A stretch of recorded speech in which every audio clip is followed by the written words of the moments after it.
nama saya Dahner Ismanda Barteni Sihotang, NPM 19110242. Saya di sini ingin presentasi hasil rangkuman saya pada artikel yang berjudul Penilaian Pengetahuan Siswa dengan Jaringan Syaraf Tiruan Algoritma Perseptron. Latar belakang masalah. Keberhasilan pembangunan pendidikan yang berkualitas dipengaruhi oleh ketersediaan berbagai komponen pendukungnya. Salah satu di antaranya adalah kurikulum yang dikembangkan dan digunakan pada tataran satuan pendidikan. Dalam menentukan penilaian siswa pada kurikulum 2013, melibatkan beberapa kriteria yang harus diambil karena ada 3 ranah kompetensi yang dinilai, yaitu kompetensi sikap, kompetensi pengetahuan, dan kompetensi keterampilan. Dalam menentukan penilaian akhir siswa dengan kategori sangat baik, dan cukup, maka umumnya para guru melakukan perhitungan aspek pengetahuan siswa dengan cara menjumlahkan setiap hasil belajar, meliputi hasil penilaian harian, hasil penilaian tengah semester, dan hasil penilaian akhir semester, lalu dibagi dengan ketiga variabel tersebut. Pada proses penilaian yang dilaksanakan di sekolah, umumnya penilaian pada ranah pengetahuan dilakukan dengan menggunakan software Microsoft Excel. Setelah mendapatkan nilai akhir pengetahuan, lalu guru menginputnya ke dalam aplikasi rapor yang masih dalam bentuk Excel untuk mengetahui predikat siswa dengan kategori sangat baik, dan cukup. Jaringan syaraf merupakan salah satu sistem pemrosesan informasi yang didesain dengan meniru cara kerja otak manusia dalam menyelesaikan suatu masalah dengan melakukan proses belajar melalui perubahan bobot sinapsisnya berbasis pada data time series. Algoritma perseptron adalah suatu bentuk jaringan syaraf sederhana dan merupakan salah satu cabang ilmu bidang kecerdasan buatan atau artificial intelligence. Metode ini digunakan sebagai pengklasifikasian suatu tipe pola tertentu yang lebih dikenal dengan pemisahan secara linier. Kedua, teori metode penyelesaian. Inisialisasi bobot, bias, threshold, dan learning rate. Input, bias, dan bobot. Menghitung responden untuk input-outputnya. Membandingkan nilai output jaringan Y dengan target T. Jika Y sama dengan T, maka dinyatakan telah selesai. Namun maka dilakukan perhitungan bobot dan bias baru. Jika telah didapatkan bobot baru, selanjutnya dilakukan perhitungan ke data berikutnya hingga jaringan sesuai dengan target atau iterasi terpenuhi. Bisa kita lihat pada gambar ini, dimana pertama start, baru bobot, bias, threshold, learning rate, masukkan bobot bias, masukkan rumusnya, I sama dengan T. Oke, next. 3. Analisa dan penerapan metode. A. Analisa penilaian pengetahuan siswa. Pada analisa ini, pengujian sistem aplikasi dengan algoritma perseptron sebanyak 13 kali pengujian, di mana 4 kali dengan bobot yang sama, ID bobot 1 dengan nilai buka kurung W1 sama dengan 0.1, W2 sama dengan 0.2, W3 sama dengan 0.3, dan B sama dengan 0.5.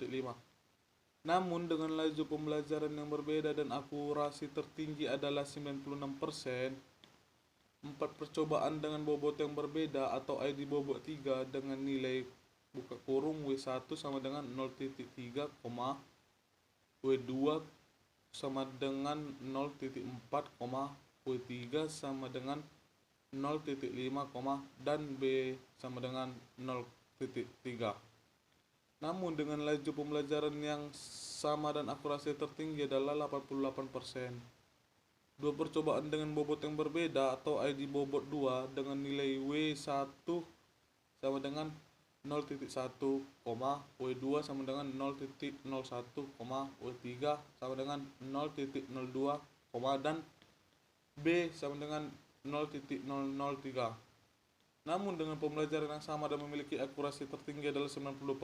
Tiga percobaan dengan bobot dan laju pembelajaran sama namun dengan jumlah epos yang berbeda dan memiliki hasil akurasi tertinggi yaitu 79%. B. Penerapan metode perseptron. 1. Hasil normalisasi yang di awalnya berupa nilai siswa dengan rentang nilai 0 sampai 100 dari kriteria atau parameter S1, S2, dan S3 kemudian menggunakan rumus normalisasi min-max normalization.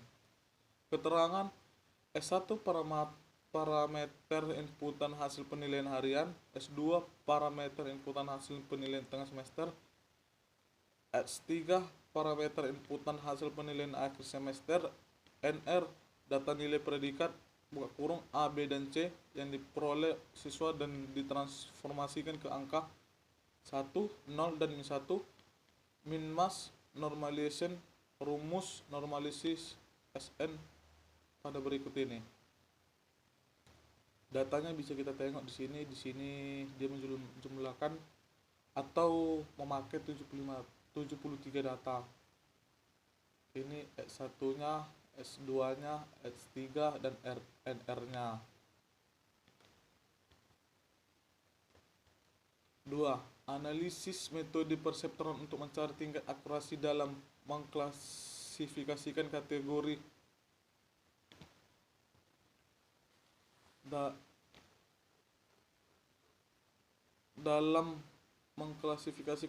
data uji. Data uji yang akan digunakan pada analisis metode sebanyak 24 data yang telah dinormalisasikan sebelumnya. Setelah itu setiap data uji dihitung dengan bobot akhir yang sudah dilatih. Proses perhitungan dilakukan hanya pada tahapan fungsi aktivasi. Selanjutnya dilakukan pengecekan keluaran dengan kriteria Y sama dengan 1 jika Y in lebih besar 0.5, Y sama dengan 0 jika minus 0.5 lebih kecil daripada Y sama dengan min 1 jika Y in lebih kecil daripada minus 0.5. Bisa kita lihat dari sini datanya. Ini datanya, ini S1 dan S2 dan S3. Ini keterangan sangat baik, cukup baik. Next, ketiga, hasil pengujian data uji. Ini datanya. Dimana di sini S1-nya 0,607, S2 0,643, S3 0,556. Keterangan sangat baik, sistem baca sangat baik, Y in 0, dan begitu juga selanjutnya. Keterangan tulisan yang berwarna merah merupakan hasil klasifikasi yang salah atau tidak sesuai dengan data labelnya. Sini.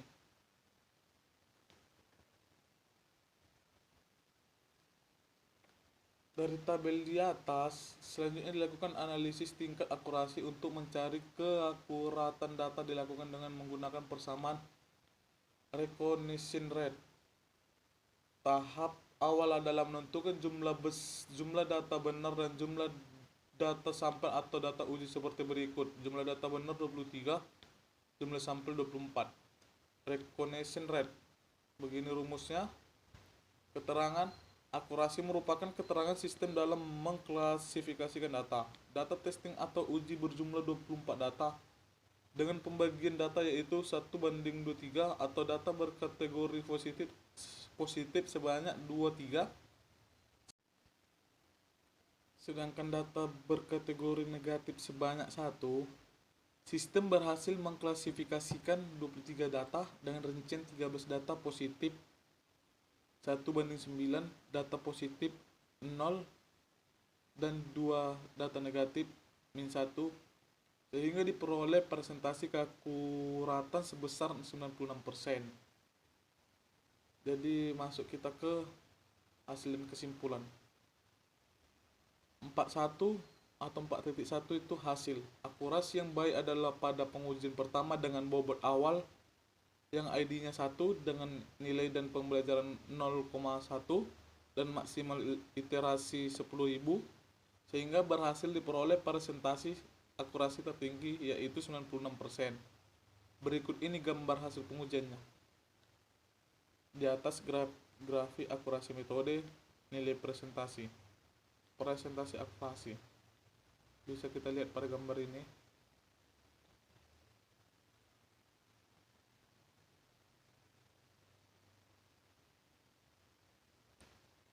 Dan ini halaman latih perseptronnya, aplikasi penilaian siswanya. Lalu 4.2 kesimpulan. Hasil penilaian menunjukkan bahwa jaringan saraf tiruan perseptron berhasil diimplementasikan untuk klasifikasi penilaian siswa pada ranah pengetahuan. Hasil pengujian metode dengan jumlah data uji sebanyak 24 data. Diperoleh tingkat akurasi tertinggi yaitu 96%.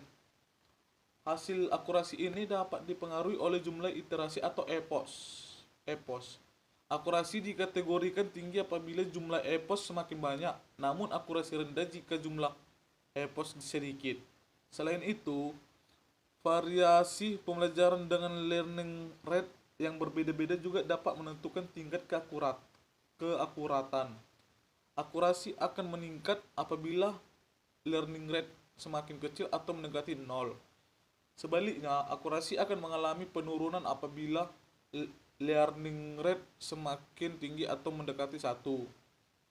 Hasil pengujian sistem dengan menggunakan metode white box testing juga berhasil dilakukan dengan menguji setiap pad pada training dan testing dalam metode perseptron. Aplikasi penilaian siswa dengan menggunakan metode jaringan saraf tiruan perseptron dapat dibuat dengan bahasa pemrograman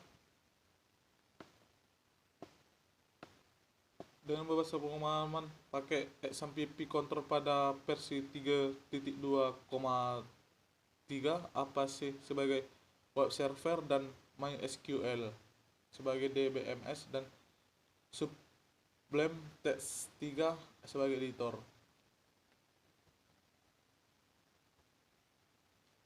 Berikutlah hasil presentasi saya. Saya mengucapkan terima kasih.